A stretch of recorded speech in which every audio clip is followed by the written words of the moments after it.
Hello po sa inyong lahat, no, lalo na sa mga solid supporter ng asawa ko at lalo na po sa mga silent viewer ng asawa ko at sa mga nasa ibang bansa. Hello sa inyo, magandang araw po sa inyong lahat. Today mga ka-idol, nandito po ako sa sa kakilala ko. Nagbili kami ng butong mga ka-idol kasi ibenta namin sa tabuan, no, kasi meron po kasing nag-order sa amin, tsaka may kakilala kasi siya na ipaakyat sa kanya yung niyog ba, tapos bibilihin na lang namin yung butong mga ka-idol para ibenta namin doon sa tabuan. Sana po mga ka-idol i-subscribe nyo po yung asawa ko, no, at lalo na po sa channel ko mga ka-idol. Gumawa po ako ng channel, no. Ang pangalan ko po ay sa ito yung nakabutang dito? Apple. Sa itong kuha ko channel, pangalan na to?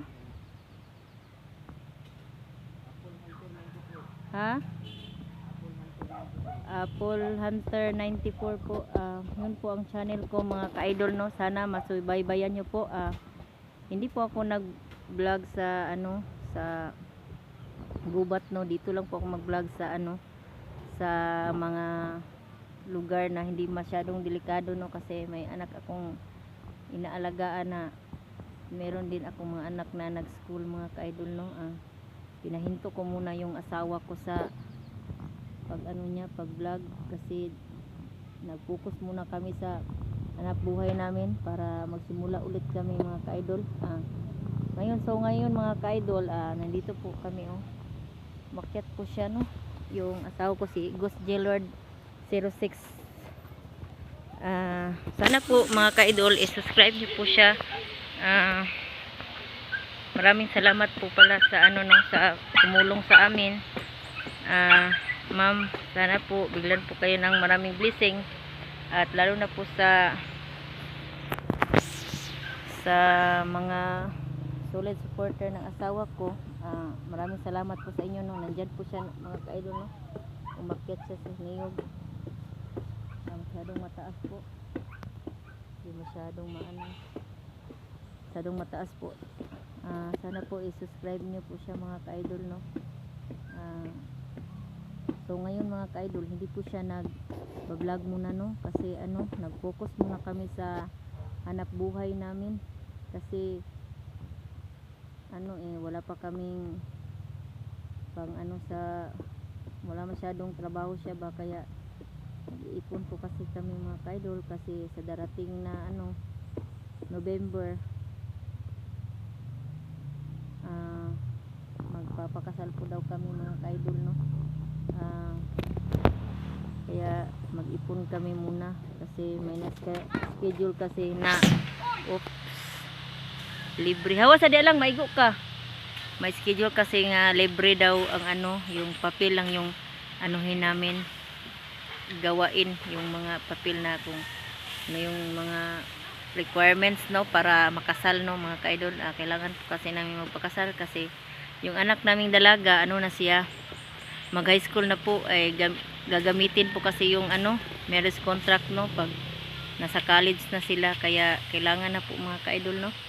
Saka madami na po kasi din kaming anak, yun ang plano namin mga ka-idol.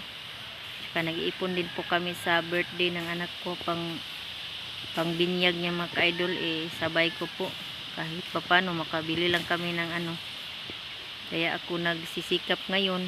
Bumalik po ako sa tabo-tabo, no, kay may nalang po mga ka-idol na hindi kami masyadong mahirapan, no, lalo na po sa ngayon nga simula kami ulit po ng hanap buhay kasi yung bukid namin hindi pa namin mapuntahan yung mga doon. Sayang, babalikan nga namin po yun, yung kalabasa. Malapit na kasi yung harvest noon mga ka-idol. Abangan nyo po yun, pero hindi pa na kami pupunta ngayon. Magpapasama po kami doon sa kakilala ko na pulis para mag-harvest kami ng kalabasa doon. Hindi na po kami pupunta na kami lang kasi delikado. Saka lalo na po ngayon, wala pa po si Ate Inday, no. Nandun pa po siya sa Hindi pa po siya nakauwi ng bahay siguro. Hindi pa ako nag-update pa sa kanya mga ka-idol no. Busy pa po kasi sa Tinday.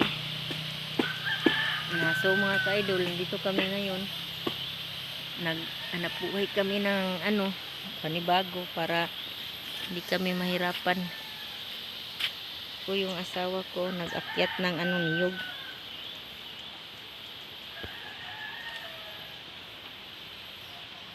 Doon po siya mga ka-idol. Masyadong hanap, banggog kayo ang mga kuan.